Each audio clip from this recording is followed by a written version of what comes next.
بسم اللہ الرحمن الرحیم۔ شروع کرتا ہوں اللہ تعالیٰ کے نام سے جو بڑا مہربان نہایت رحم کرنے والا ہے۔ آپ جو تقسیم کرو اسی کی آپ کے پاس فراوانی ہو جائے گی، پھر وہ علم ہو، مخلوق سے محبت ہو یا آسانیاں۔ منزل کی جستجو ہونی چاہیے، منزل تک پہنچانے والی رب العالمین کی ذات ہے۔ بعض اوقات انسان کو ناکامی کا ڈر ہی ناکام اور ناکارہ بنا دیتا ہے۔ ہمارا دماغ بھی بالکل چھتری کی طرح ہوتا ہے، یہ تبھی استعمال میں آتا ہے جب اسے کھولا جاتا ہے۔ خود کو اس لیے نہ بدلیں کہ لوگ آپ کو پسند کریں گے، اپنے اچھے اصولوں پر قائم رہیں، صحیح لوگ آپ سے خود ہی متاثر ہو جائیں گے۔ دھرتی پر سب سے زیادہ بوجھ ان نفرتوں کا ہے جو انسانوں کے دلوں میں دوسروں کے لیے ہیں۔ کامیابی ایک دن میں نہیں ملے گی، لیکن ایک دن ضرور ملے گی۔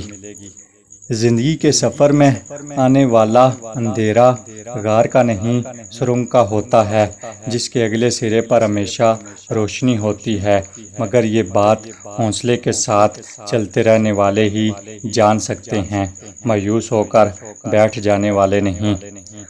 ہر چیز کی ایک زکوٰۃ ہوتی ہے اور عقل کی زکوٰۃ جاہلوں کو برداشت کرنا ہے۔ آپ کا ذہن ایک باغ کی طرح ہے اور آپ کی سوچیں بیج ہیں۔ آپ اپنے باغ میں پھول بھی اگا سکتے ہیں اور جڑی بوٹیاں بھی۔ اپنی سوچ صرف ان چیزوں پر رکھیں جن کو آپ حاصل کرنا چاہتے ہیں۔ لفظ آپ اور تم دونوں کا مطلب ایک ہی ہوتا ہے، پر اس سے بولنے والے کی تربیت کا پتہ چلتا ہے۔ جسے برائی کرنے میں خرابی نظر نہ آئے، اس کے پاس نیکی کرنے کی کوئی گنجائش نہیں۔ کسی کو ہر بات کا جواب دینا ضروری نہیں ہوتا۔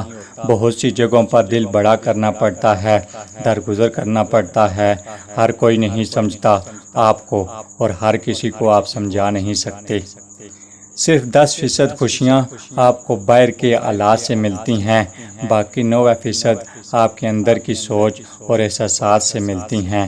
گویا خوش رہنے کے لیے دنیا کو بدلنے کی بجائے اپنی اندر کی دنیا کو بدلنا ضروری ہے۔ لہجے کی خوبصورتی آپ کے احترام اور قدر میں اضافے کا باعث بنتی ہے۔ بدتمیز آدمی ہمیشہ عزت سے محروم رہتا ہے۔ اگر لوگ آپ کو ضرورت کے وقت یاد کرتے ہیں تو برا مت مانیں، انہیں مطلبی نہ کہیں، کیونکہ چراغ کی ضرورت اندھیرے میں ہی پڑتی ہے۔ غلطیاں کرنے میں صرف کی گئی زندگی نہ صرف قابل احترام ہے، بلکہ کچھ بھی کیے بغیر گزارنے والی زندگی سے بہتر ہے۔ کامیاب لوگ اصل تو وہی ہیں جو سر کو آسمان کی جانب شکوے کے لیے نہیں بلکہ شکر کے لیے اٹھاتے ہیں۔